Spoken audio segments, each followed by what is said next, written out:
Hey now, welcome to another edition of the Inside BS Show. My name is Dave Lorenzo, and today we've got a really special show for you. Today, I am bringing you someone who's going to share with you the insights of at least 1,000 different entrepreneurs, maybe even 10,000 different entrepreneurs. You see, today I'm interviewing my friend, Mark Taylor, and he is a business coach.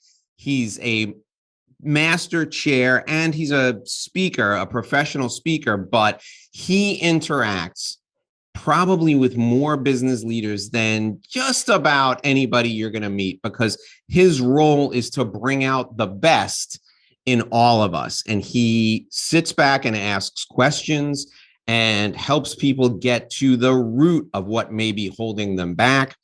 In his career, he's seen a lot, he's done a lot, but you can multiply what most of us will see and do by at least 10 or 15 or 100 times.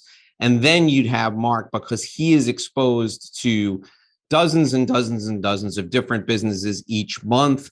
I'll let him give us the exact number, and he's going to share the insights and secrets he's discovered from those businesses. Join me in welcoming Mark Taylor to the Inside BS Show. Mark, welcome to the show. Thanks for joining us today. Thank you. Thank you for the kind words. All right. So exactly how many businesses, have you ever sat back and counted, how many businesses are you exposed to each month? I work with about 130 CEOs, senior executives, and leaders. And probably there's about close to 100 different organizations, because some organizations have multiple leaders in my leadership development programs. So you've seen a lot. How did you decide that this was going to be what you wanted to do at this point in your career? How did you decide that you were going to expose yourself to all these different businesses and help bring out the best in the leaders of these businesses? What was it for you that led you to where you are right now? 1976, I started my first business. It was April of 1976. And I remember the excitement and the thrill of starting up an organization. You know, I rented an office, I hired salespeople, I bought office furniture, I put an ad in the yellow pages. In October of 1976, I remember closing the door after I sold my office furniture, laid off all my employees. I remember tears running down my face as I tore the sign off saying the name of our company off of the door as a failure. And that failure, it haunted me. I didn't understand what I did wrong. I had thought that I dropped out of college to start this business. I thought because I didn't have a college degree. And, you know, I come from a blue collar neighborhood where almost nobody went on to college. And I got the opportunity to go to college and I dropped out. So I thought maybe I'm just too dumb to run a business. And I ended up getting a job in corporate America. They had an educational reimbursement program. So I went back to school. I got my bachelor's degree and I thought, I don't really understand. I got an MBA and I still didn't understand. But I was miserable in corporate America. And in 1989, my wife saw how much I was stressing out and said, why don't you go back into business? And I said, I'm afraid of failure again. We can't afford to fail. We have 3 kids. And she said, you know, we're young. I'm here. I'm going to support you 100%. And so we took the plunge.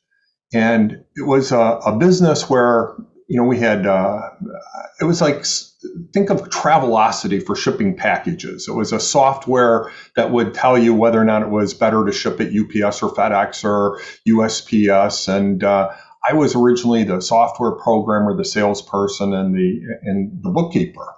And I hired graduates, and as I hired more and more employees, I was still the micromanager on steroids. I was the first one in the morning. I was the last one there at night. I checked every line of code before it went to a customer. I checked every invoice before it went out. I checked every proposal before it went out. There was no way I was going to let this fail.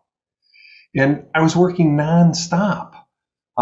And I do have a wife and 3 kids, and I can say that I didn't see much of my wife and 3 kids during the first 5 years that I was in business. It was, you know, it's one of the costs that and regrets that I have nowadays. But a CPA introduced me to this organization called Vistage, and it's a CEO peer advisory organization where other CEOs help you to become a better leader, to get better results, and to make better decisions in your organization. And joining that, it changed my life. And I really learned that I didn't fail the first time because I was stupid, or I didn't fail because I wasn't smart enough. I didn't have a group of peers around me to challenge my decisions, to question my answers. And once I joined Vistage, I learned to become a CEO. I learned how to delegate. I learned how to hire an executive team. I learned about key performance indicators. I learned about strategy. Every single month, I would go to a meeting and learn something new and apply what I learned. And as a result, my business grew to become the 58th fastest growing company in the state, and we were profitable every single year. I sold the business in 2005, and I thought, what do I want to do for the rest of my life? And it was really the opportunity to serve other business owners who very few people have an understanding and a compassion for. But I know the struggle. I know the sleepless nights. I know the worries and the anxieties of running and owning your own business. And I wanted to help my peers to have a better life, to increase their effectiveness and enhance their lives. No, that's tremendous. And what a story. I think there's probably some type of failure in the background of just about every successful entrepreneur I know. So, we should all feel good when we have that failure, because we know that great things are coming afterwards, right? Yes. Mark, talk a little bit about how did you go then from, so you're this business owner and your business is doing great. You're a part of Vistage. And then what happened? Somebody came along and made you an offer and you sold the business, and then you decided, hey, listen, I want to give back. Is that how it worked? Your business was successful. It was bought by someone else. And that's when you made that move? That would be a nice way of putting it, but really it was my Vistage group that helped me to see that, I'd been in business now from, 1989 to 2005. And I saw that the internet was a thing, and we had taken our software from a DOS platform into a Windows platform. And I wanted to take advantage of the internet. And our own engineering and the cost to do that would have been in excess of $1 million. And you get to a point in business and age where you become more risk adverse than when you were younger. And I didn't want to spend that money out of my own pocket. So I met a guy from Greenwich, Connecticut that successfully raised money and says, hey, we use other people's money. You don't use your own money. And you and I will become partners, and we'll raise money, and we'll get so much money, we'll create the best thing in the world, and it'll be a software as a service. It'll be an internet-based solution.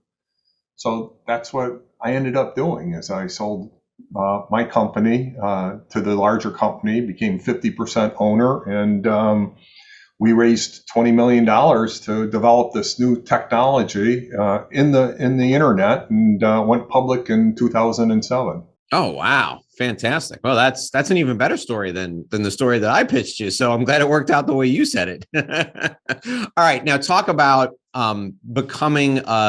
going from being the person in the room, right, getting the advice from everyone else, to now you have to become the person in the front of the room, facilitating that advice giving process, right? Because you give advice when people ask you for it, but my perception is you're one voice of the 15, let's say, in the room, and your job really as a chair is to bring out the advice and lay it out in front of the person who's got the issue, and then let the person who's got the issue, work through which of the advice they can use and can't with your help and guidance.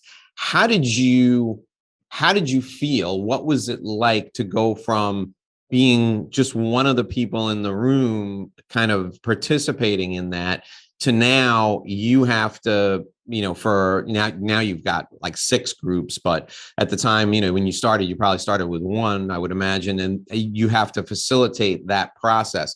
What was that transition like? How did you prepare yourself for it, and how did it feel when you first started doing it? It was a rough transition. I remember going to my first member, which was the CEO of a company with 1,200 employees doing $120 million in business, with a board of directors with people from Goldman Sachs and Saks Fifth Avenue on his board. And I was sweating after every single thing, thinking, wow, what am I going to have to say to this guy? How can I help him? And, what I eventually learned was that the job of a Vistage chair, the job of a coach, is not to have the answers. In fact, I'm more in the back of the room than I was as a CEO, because in the CEO role, I was in the front of the room. My job is really to facilitate a process, to make a room safe so that people can be vulnerable, so that that the wisdom in the room is what comes up. And I think that's one of the hardest transitions for a chair, for a coach, is that it can't be about you. It really has to be about serving everyone in the group. And it's not just serving the person with the issue. It's letting everybody contribute, everyone have a voice. And so many times I want to say what I think, because of course we always still think that we're right, but I'm biting my tongue, I'm pressing my lips together, and I'm just letting it unfold in the room. And occasionally I'll nudge it if it seems to be stuck, but I'm not there to give advice. I'm not there to give the answers. And how do you make sure that things stay focused and on track? Because we all view each situation through our own lens, right? So somebody could be, and in Vistage, we call it processing an issue, right? So somebody raises a problem they're dealing with. And so the room you have a specific process that you use, and we don't need to get into that with people today, but in the room, the folks that are there are giving they're asking questions, and then they're going to give their feedback, their opinion. How do you keep that on track? What do you do to make sure that it doesn't go down a rabbit hole that may not be beneficial for the person who's got the actual issue?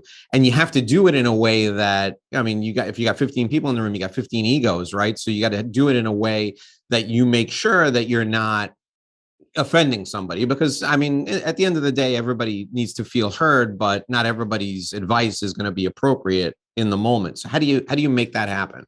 You ask tough questions, Dave. These aren't easy answers. But you're good at this, though, so you do it intuitively. Just tell us how you do it. So, keep in mind I'm in New York City, and the people in the room have a reputation, and some of it may be earned. They have thicker skin than maybe other places in the country. And I'm from the Midwest. I'm from Michigan, so people think that I'm nicer. They think of me like a Canadian. So I think that there's some level of trust there in the way that I call it nudging people, but you begin to sense that it's going down a rabbit hole, and I use my own body as my instrument. That's one of the things that I've learned in coaching school. And I've had to work at this, because as the CEO, I thought I had to have all the answers. I've gone through 5 different coaching schools and certifications to get good at tuning into myself and noticing, I'm feeling this is going down a rabbit hole. And I might even say that. And I think we're off track here. Maybe we should go back towards the question. Maybe even when we were processing your issue, I think I said that. Is this really the issue at hand? Can we reframe the question? Because I sensed that we were going down a track that wasn't going to be useful to you. So it's it's a gentle firmness, is I guess how I would say the way of being is, and it's being present and tuning into what's going on in the room, and doing your best to serve everyone and the person bringing the issue. All right, so now let's talk about the advantages to a group environment versus just having an individual coach, right? And for for my purposes, I think I'm gonna talk about it from the standpoint of a participant, and then you can add to it from the standpoint of the facilitator, having seen more of it than I have, obviously. For me as a participant, of course, when I get one-on-one feedback, when I get feedback on my issue from everyone in the room, that's valuable. But I get as much value from listening to other people and listening to the folks in the room help other people, because I may have the same issue as somebody else, but I didn't think to raise it, or part of that issue may be similar to an issue that I have. So to me, that is, as a participant, that is a huge portion of the value in a group coaching scenario versus a one-on-one coaching scenario. As a facilitator, as a coach, what do you see the value, some of the advantages of being in a group versus one-on-one? Yeah, another great question. One of the coaching trainings that I went through was based on the book Tribal Leadership by Dave Logan and John King. And it was research that they did on 12,000 people over, or maybe it was 10,000 people over 12 years, but a large study. And they found that people fell into different groups, and that the top two groups outperformed the bottom three groups 3 to 5 times. And one of the unique factors of that group was that the highest performing groups was that they met in small groups. They didn't meet one-to-one.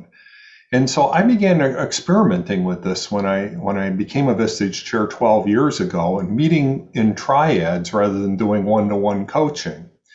And what I found was, and what their research said, was that a one-to-one situation is very useful if, like, I'm trying to teach you a skill. If I'm working on teaching you how to sell, and I'm coaching you on how to, come up with an elevator 1-minute talk that's going to be effective, or I'm coaching you on how to handle objections, or I'm coaching you on how to present more effectively. I'm like a one-on-one coach that's working on your skills. But in Vistage, most of the issues people have are regarding decisions. We say that leaders are in the business of making decisions, and the more important the decision, the better it is to have multiple perspectives. Because if I'm coaching you, I see one thing and I'm presenting one perspective to you. Other people see it, and they're either confirming, denying, or coming up with something else. So, I was a member for 10 years, and I remember that I felt like I was in the hot seat when I brought an issue and people were coming at me, and my private conversation was, well, they don't know what's going on. They don't really understand. I'm just, oh, they're wrong. Oh, that person doesn't know, and then I would begin to think about it the next day, over the weekend, marinate, and think, well, maybe they have a point. Maybe there's something there. And sometimes I would see people arguing, like the arguments in my head, somebody over here arguing this perspective, somebody over here arguing that one. And it's not that anyone's right. That's one of the challenges of being in a group coaching. It's not that anyone's right. It's just that they have a perspective that might help you have an opening to a blind spot that you're not seeing, or an area that you haven't considered, or an area that you haven't thought about. So that's what I see as one of the big advantages of it. And I'll tell you a little story. I had an architect in one of my groups, and I was doing one-to-one coaching before I started doing my triads. And he says, well, what do you think of my website? Well, as I told you in coach training, you learn that you're not supposed to give advice. You're not supposed to give answers. You always answer a question with another question, right? So I said, well, what's your ideal outcome? What kind of feedback are you receiving? He says, no. You have an MBA. You were in business. I want to know. This is a New York architect, right? He backs me into the corner, and he says, tell me what you think. Okay. So the other thing I remember from coaching schools, you're supposed to come up with a metaphor that they can relate to. And after a moment, I said, well, honestly, I think you should go back to the drawing board. And he goes, oh, what do you think he does? He quit. No, he didn't quit. Okay, good. Well, that would be the worst outcome. Yeah. I think he said, well, okay, you're right. And then he went back to the drawing board and redid the website, or he just said, no. Just didn't do anything. Yeah. Okay. So about 4 months later is when I introduced this concept of triads, and I said, we're going to meet 3 CEOs together. I'm going to be there to facilitate the conversation. The idea is that you're going to get multiple perspectives and be able to, get better decisions and do better in your business. And sure enough, at the very first triad meeting with 2 other New York CEOs, you know how some people have the same issue every single month? He comes and says, well, what do you guys think of my website? And he shows them their website. And what do you think 2 other New York City CEOs said to him? It's terrible. It sucks. Yeah. And then what does he do? He made the change. Yeah. He made the change. Now, why is it that 3 people, he said, I have an MBA, I study marketing, I have business. He's asking my expert opinion. I'm the coach, right? But he doesn't do anything. But 2 other CEOs tell him that it sucks and immediately changes it within weeks. Yeah. Yeah, no, that's a very good story to illustrate the power of, the triad and bringing peers to someone to get them to take action. I'm curious, has your process for evaluating people when they're prospective candidates for Vistage, has that process evolved over the years so that do you pick somebody who, number one, is ready to make changes, right? Because everybody says they're ready to make changes, but few people really are ready to make changes. And then number two, how does their role in the group play into your selection process? Because I could be the most eager student, I could be the most eager person ready to accept feedback, but that doesn't make me valuable to the group. That just means that I'm going to do well as a taker, but you need a kind of a balance between givers and takers in your groups.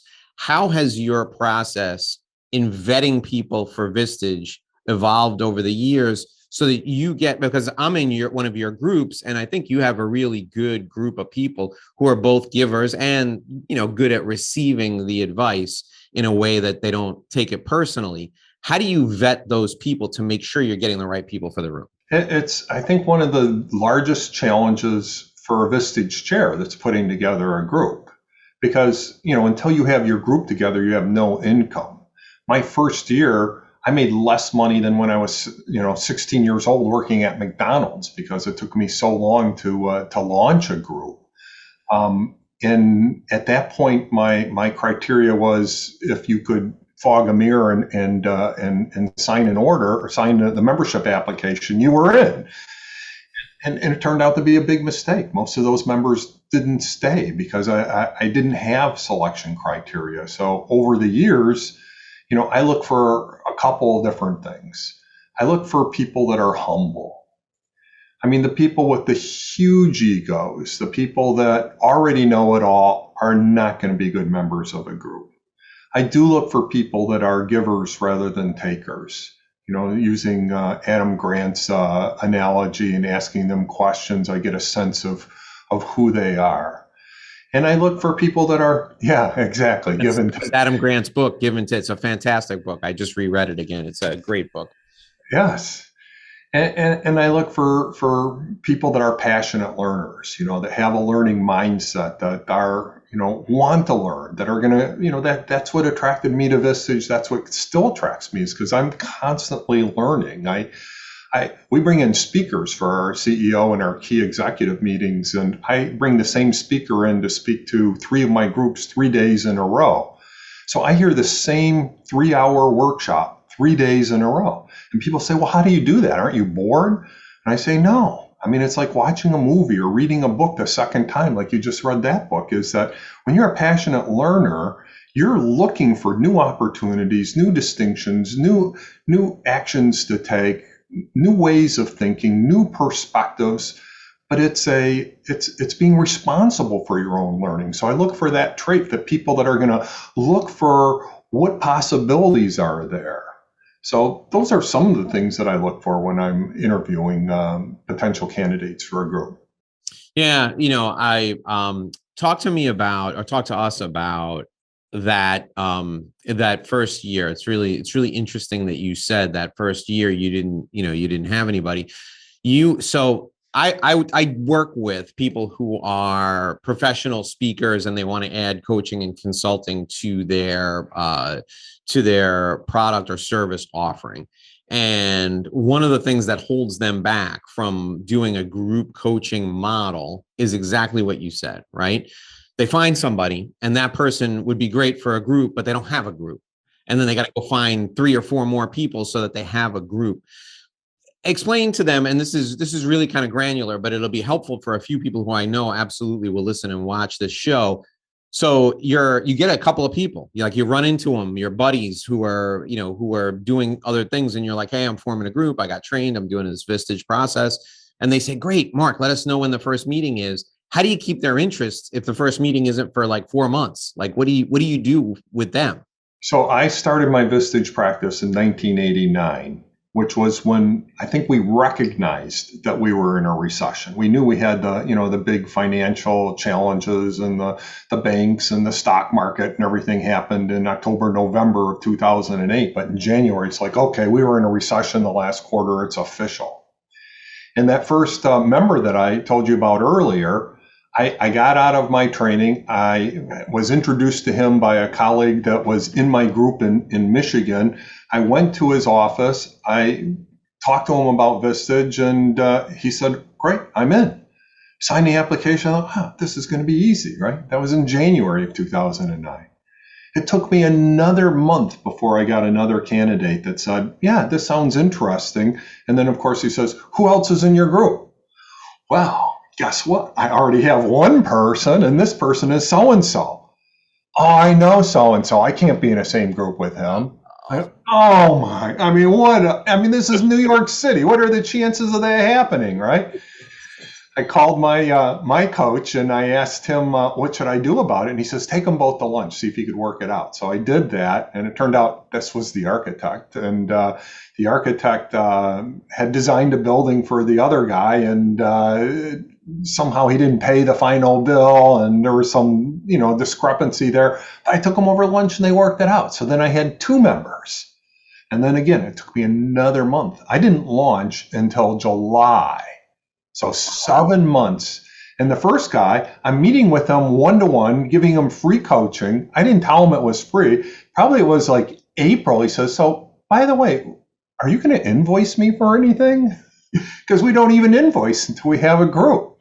So, chairs nowadays are a lot better. They probably read your book and had your coaching at getting a group together in 4 months. It took me 7 months to do it. And I started having meetings when I had 4 members. So I was at least doing something with them and doing the one-to-one coaching to keep it warm. But it was a struggle. It was really, really hard.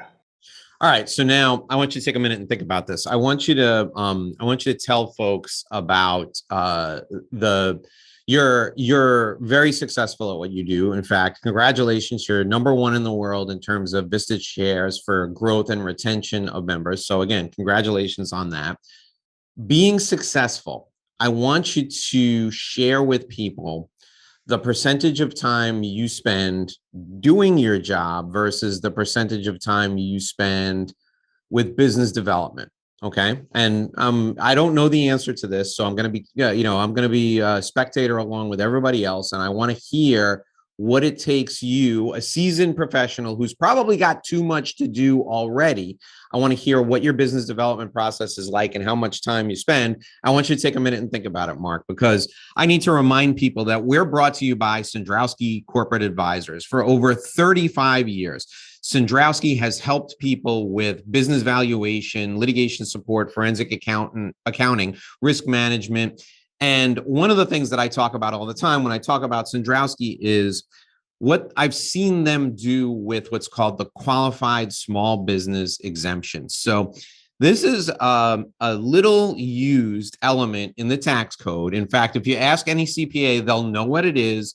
And if you ask them if they've used it, they'll say no, because it's something that if you own a business and you're going to sell your business, if you've structured your business appropriately and you're in a couple of specific industries, you can exclude almost all of the capital gains from the sale of your business from taxes. Now, listen, I'm not going to be able to tell you the specifics. I can't tell you how it works. That's what Sandrowski is for. And they've made an entire practice out of helping people qualify for this small business exemption. So, in fact, if you want to talk to your accountant about it, it's called QSBS, the Qualified Small Business Exemption.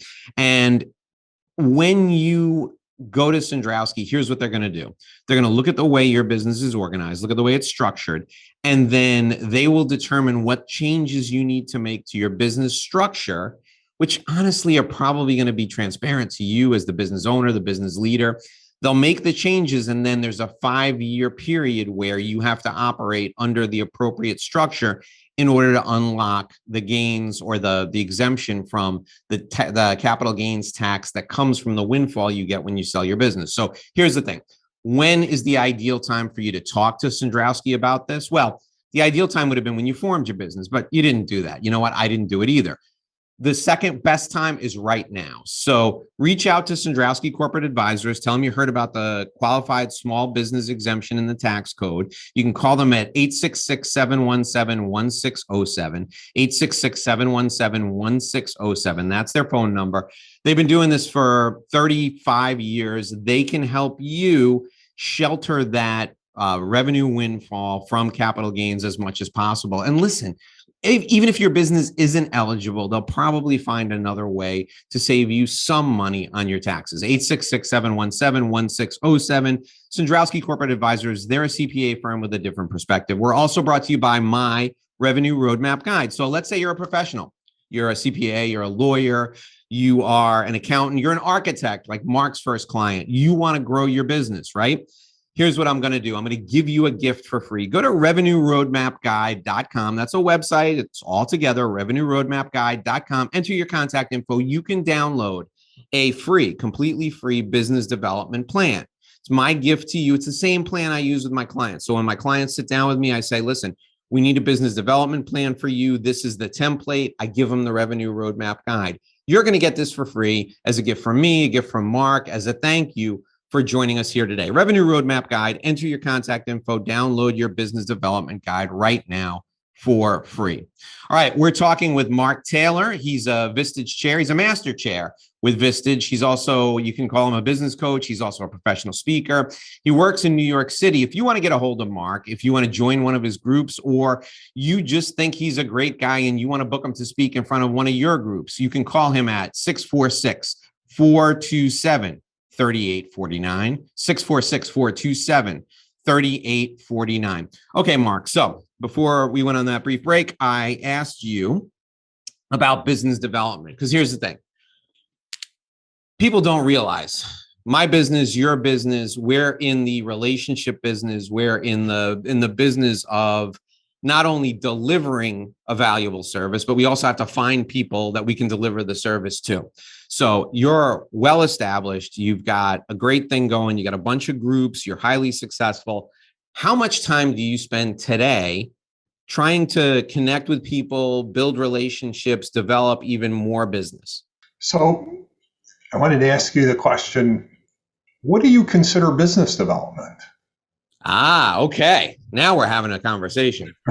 So business development, to me, the way I look at it is like business development is anytime I connect with someone and a relationship is established and I can help that person. That to me is business development, because I then keep that person, in my quote unquote database, and I communicate with them over time. And at some point, if I've helped them and they got value from me, they may want to return the favor and introduce me to someone who could do business with me. So when I go to my son's tennis match and I see Tony, the lawyer, who his daughter also plays tennis with my son, I'm doing business development. I'm asking Tony about his family. I'm asking him about his practice. I'm asking him what's going on in his life, seeing how I can help him. When I go to the store, if I'm waiting in a long line and I strike up a conversation with somebody and it turns out they're a business person and they're willing to give me their name and phone number in a non-threatening way, that's business development. So I never think I'm off duty from a business development perspective. As long as I can add value to someone's business or to their life in some way, I'm developing a relationship.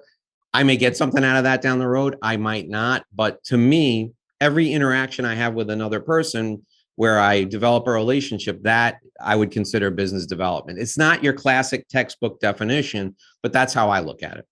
No, that's helpful because I used to do things like, try and connect with people on LinkedIn and try and set up meetings with them. I tried a lot of things, but so far they just didn't work. And maybe I wasn't any good at them.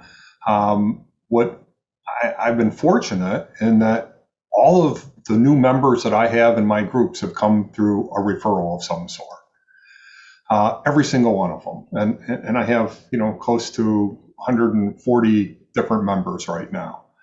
But I spend at least a day a week cultivating those relationships. So that's, what you described is what I'm doing is I'm interviewing people, I'm talking to people, I'm helping people that aren't members. I'm following up on meetings.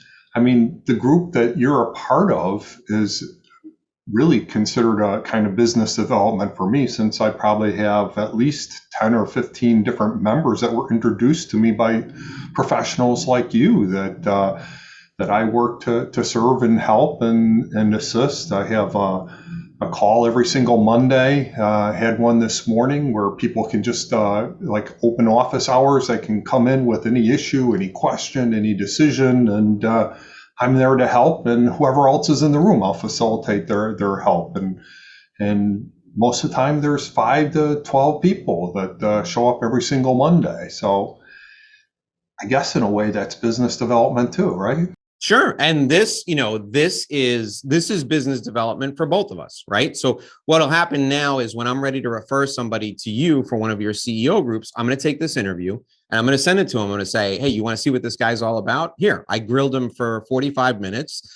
Watch the interview. If you like what you see, his phone number is there. Give him a call. And for you, it's business development. You put it up on your website. People can see what you're all about. Having somebody ask you a bunch of questions and be as invasive as and as much of a pain in the ass as I can be. And they see how you handle that, and they're like, well, if he can handle this guy, he can handle anybody. So, I think and this is exactly what I wanted to bring out. We're all in the relationship business, and we're all doing business development all the time. One of the things that bothers me, and I'm going to get some coaching from you on this right now. We'll all get coaching from you on this right now. One of the things that bothers me is when I hear people say, oh, I could never be a salesman, or, oh, I could never sell, or I don't want to be salesy. That really bothers me, Mark, because here's the thing. If you've ever convinced your spouse to go to a movie he or she didn't want to go to, or you convinced your kid to eat their vegetables, or you convinced your parents to it was time for them to stop driving, right? You're selling when you're doing that, giving people advice, helping people. And in business, we help people in exchange for financial compensation. In my opinion, that's what selling is, helping people in exchange for financial compensation. And you can't just be a good lawyer. You can't just be a good coach. I mean, you're a great coach, but you could be a great coach. And if you don't go out and introduce yourself to people, you're the best coach nobody's heard of. Your thoughts? I agree. I think that there's a baggage that we carry with the word sales.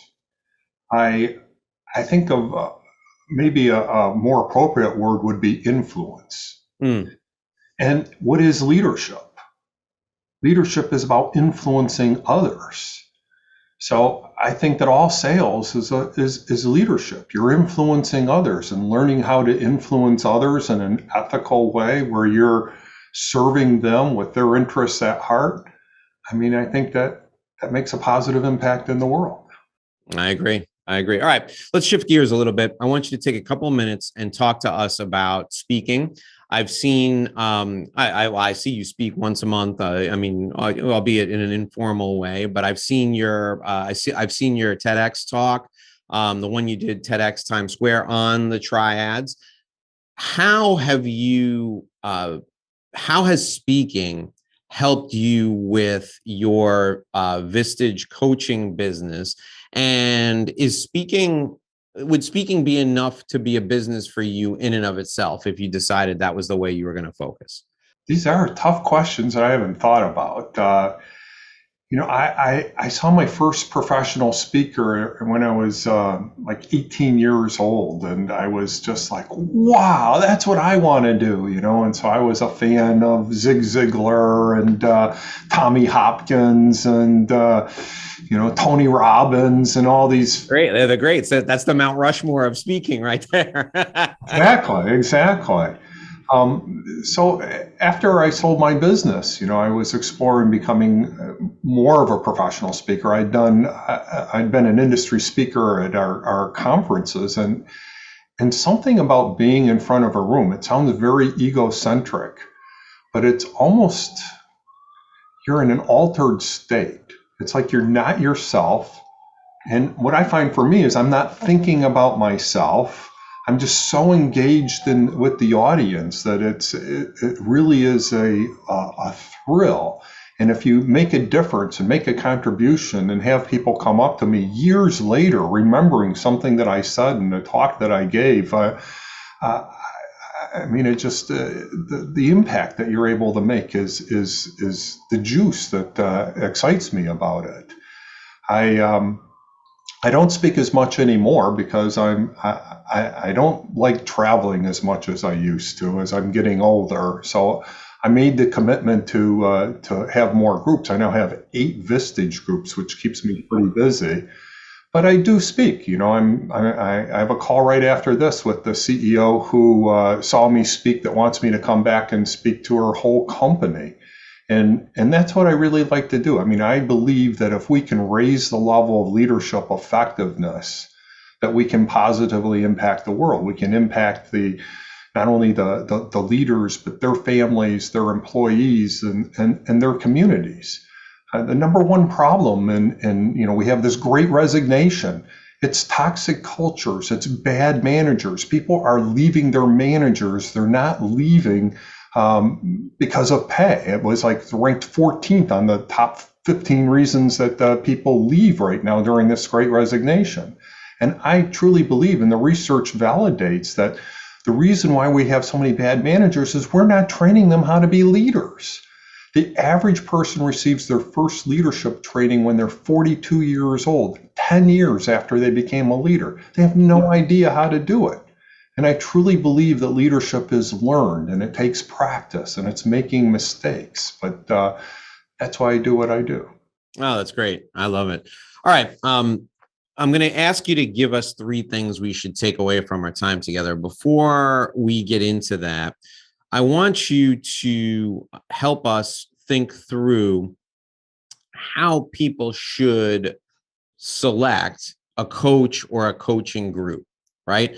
So there's somebody out there right now, maybe in Kalamazoo, Michigan, right? I don't know where in Michigan you're from, but I like Kalamazoo because that's where Derek Jeter's from, and I'm a big Derek Jeter guy. So maybe in Kalamazoo, Michigan, there's an executive who's listening to this or watching this on YouTube, and he sits back in his chair and he goes, "That Mark Taylor, he's right.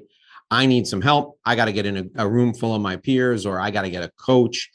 What questions should people ask a coach or ask about a group before they join? What should their due diligence be? I would invite them to email me, mark@marktaylor.nyc, wherever they are in the country. And I could ask them what they're looking for, because I don't serve people in Kalamazoo, Michigan. I only work with New York City CEOs, and I don't do private one-on-one coaching anymore. So I only work with the groups. But I'm willing to help. I'm willing to be a giver there and talk to anyone for 15 minutes and find out what they're looking for, and then I can help them choose. There isn't a silver bullet answer to look at this, and this. Bottom line, you have to feel like that the person cares, that they're a good fit, that they understand your issues. And if it's a business person, if it's a CEO, I mean, I know that the CEOs that are the best members of groups are CEOs that are stuck in the weeds maybe, and their business is at $10 million and it's been at $10 million for the last 5 years, and they don't know how to get out of the weeds. They don't know what to do differently, or they're new CEOs. Maybe they just got promoted. Maybe their father or their mother started the business and they're a new CEO and they're a little insecure about themselves. Or like me, they're just passionate learners and they just want to be the best possible CEO, the best leader that they could be. So, I mean, it really depends on what their motivation is, what they're looking for, and what they want to get out of it. And I think it's almost a short one-to-one conversation. All right, great. Well, thank you for that offer. We're going to put Mark's email down in the show notes. I'll give you his phone number right now. It's 646-427-3849, 646-427-3849. Last question before we get to the three things. Let's talk about accountability, right? Everybody says they want accountability. My experience, Mark, people don't like it when you call them out on stuff they haven't done, right? What is the Mark Taylor approach to the gentle nudge to the person who said, hey, listen, Mark, I want you to hold me accountable. And if I don't do this, I want you to call me out on it, right? And damn well they don't want to be called out. What is the secret to that accountability piece? I mean, for me, what I found that works is the peer group. So you may have noticed in meetings when somebody says, I'll ask them, what do you want to be held accountable for? And they'll say something and I'll say, who will be this person's accountability partner? And it's not going to be me. Maybe that's just slippery because I don't want to do it, but you're right. The triads is the other thing that works. I mean, somebody says that they're going to do something and they know you're going to meet the two other CEOs and me in a month from now. If they haven't done it, two other New York CEOs are going to ride them like I never, ever would. I'm just too nice of a guy to yell at them the way some of my CEOs yell at each other. But I think most of the time they're afraid not to have done it because they don't want to face that. Because, that's one of the things about being the CEO. I mean, some people say it's like being the king. Who's going to hold the king responsible? So you really need other kings or other CEOs that you're willing to trust and be in a peer group to hold you accountable. So I don't think it's the coach's job. I think it's the group's job. Yeah, it's interesting that you say that. So two months ago, and you could be listening to this 3 years from now, it'll still be relevant. 2 months ago, I was in one of Mark's groups and I talked about some clients who had been with me for a long time, and the value they were receiving was far outpacing the investment they were making. Basically, they had been with me for, a decade and a half, and I had never changed my pricing. So the group said to me, hey, you got to do this. This is something that's important. And then I came to the next meeting not thinking anybody would remember. And somebody point blank asked me, what did you do with those people you said you were going to take care of? So yeah, the group model actually does work for that. All right, Mark, thank you so much. Now I want you to think about three things that we should be taking away from our time together. And as you're doing that, I'll give you a minute. As you're doing that, I'm going to remind folks about Centrowski Corporate Advisors. You heard me just a few minutes ago talk about the qualified small business exemption. I want to remind those of you who are out there right now who are lawyers, perhaps you're listening, you're watching, and we do have quite a few lawyers who listen and watch, that you're going to need help from a forensic accounting standpoint and from the standpoint of litigation support and testifying in court. Here's the thing with a CPA. You could have a brilliant CPA help you analyze a business and they'll give you everything you need. And then it turns out that your case doesn't settle and you have to go to court. What happens? You have to have that CPA take the stand. And I love CPAs, they're brilliant, but many of them have a difficult time explaining to a layperson, to someone who doesn't have a CPA type background, the forensic audit that they did. My friends at Centrowski are quite different. My friends at Centrowski Corporate Advisors for years have been able to take those complex financial statements and break them down in language that even a judge can understand. And I say that half tongue in cheek because, judges went to law school, they didn't go to business school. So when you need someone to really get inside the numbers and present it in a way that is easy to understand, you got to go to Centrowski. The gentleman who heads up their litigation support and their business valuation practice is a guy named John Alfonsi, who's a professor at Northwestern. So he's excellent at explaining things in a way that people can understand them. This is what you need in a CPA when you're looking for litigation support and business valuation help. Reach out to Sandrowski today. Call 866-717-1607, 866-717-1607. Sandrowski Corporate Advisors is a CPA firm with a different perspective. Also, if you haven't already, I don't know what you're waiting for, pause the program, go get your Revenue Roadmap Guide. Go to revenueroadmapguide.com, download your business development plan right now. It's free. I'm giving it to you as a gift. It's the same one I use with my clients. This is going to help you enormously. It's going to give you a guide that you can use to grow your professional practice or your business. All right, Mark Taylor, 3 things we should take away from our time together. First, consider joining a peer group. That's what we talked about. A peer group can help you see your blind spots, can give you multiple perspectives on the issues that you're having. A peer group are people like you in the same size business or in the same type of profession that you're in. So you're not going to feel as isolated. And as the last thing as we talked about is that they'll help hold you accountable. The second thing that I would say is don't give advice. Ask questions. That's what we learn in coaching. The best leaders are virtuoso question askers. If you want to scale your organization, learn to be a coach. Learn to ask questions and ask good questions that help the person come up with their own answer. And then the last one that I would say that we talked about is be a responsible learner. Be a passionate learner. In every single thing that you do, look for what is it that I learned from this? What was useful in this?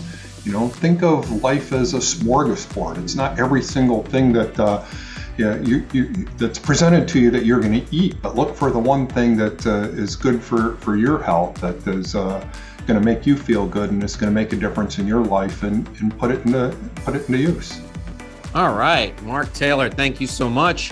Nobody is more useful to CEOs in New York City than Mark Taylor. If you want advice from him on how to pick a coaching group or how to select a coach, or if you're looking to join a peer group and you're in New York City, you need to call Mark at 646-427-3849, 646-427-3849. All of his information is going to be in the show notes directly below where you're watching or listening to this. Mark, it's been an honor having you on. Thank you so much for joining us today. Thank you, Dave. All righty, folks, that'll do it for another episode of the Inside BS Show. We're here every day with a brand new interview for you. If you like what you heard today and you got enormous value out of our program, even if you got a little value out of our program, give us a hey now down in the comments. That's right. Just write hey now or give us a comment about what you like, what you heard that really resonated with you. That interaction, that's the fuel that keeps us going. We really appreciate it. Until tomorrow, my name is Dave Lorenzo. We'll see you right back here. Until we meet again, here's hoping that you make a great living and live a great life.